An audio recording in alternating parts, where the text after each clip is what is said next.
People are still very worried that after Spider-Man No Way Home, Peter Parker, played by Tom Holland, that version of Spider-Man could leave the Marvel Cinematic Universe. Now Marvel Studios' own Kevin Feige has a little bit more reassurance, on top of more recent reassurance he's given us. So Kevin Feige has been hyping up the next chapter of Marvel Studios' Spider-Man saga, which of course is in part brought to us by a partnership with Sony and Disney and Marvel Studios all working together and making it a reality after a pretty terrible split that happened a year and a half ago or so now, maybe 2 years ago. It doesn't matter though. It's all behind us. Recently, they've talked to various outlets and talked about the future of Spider-Man and how everything seems to be good for now. But of course, many people don't trust that it is good because last time we were all told, yeah, it's good. We know it wasn't. And they didn't actually tell anybody, not even the actors or the director, that there was a split happening until it hit the public spotlight due to trades getting a hold of it. Feige again recently told Empire that that period of time was emotional. It was a roller coaster. It was a lot of passion. It was a lot of people emotionally not ready to separate from these characters because of things that were happening. But since they came back to the table and discussed new terms and worked out new contracts, new ideas, and everything, that we don't have to worry about that.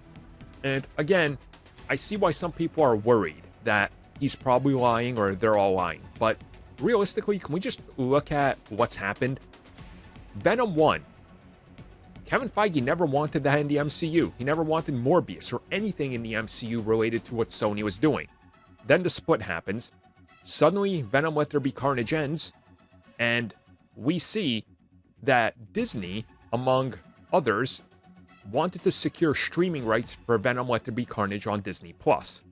On top of them literally dropping Venom into the MCU, which he confirmed. The proof is right there in front of us.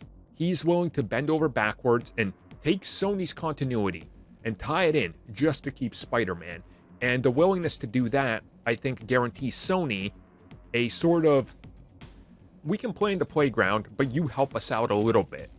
And anything that Marvel Studios, lends their hands or characters on is quite clearly going to need to be something that both studios profit from. So if, let's say, the Kraven movie wants to exist in the MCU, and when he's hunting Spider-Man or Venom or whatever, if they want to toss in an MCU character, Disney's in financially then, and then they have to focus on making the best film possible. And Kevin will do it if it means keeping Spider-Man in the MCU. Now, how long this takes before we see way more Spider-Man films or Peter in another Avengers film or Venom appearing alongside the new Captain America? You be the guess, right? It could take forever, but it's definitely something that I don't think we have to worry about anymore, because if they are to have another split, they will have to announce it publicly, because if it gets out in trades again, and it goes on into a public war again, both studios look absolutely foolish. And Feige even confirmed they were going to announce a split originally months after the film came out on physical and everything, so people didn't have to worry about it. It's only due to the trades and the reaction that they made a new deal possible. They will not want that to happen again. It just makes everybody look immature.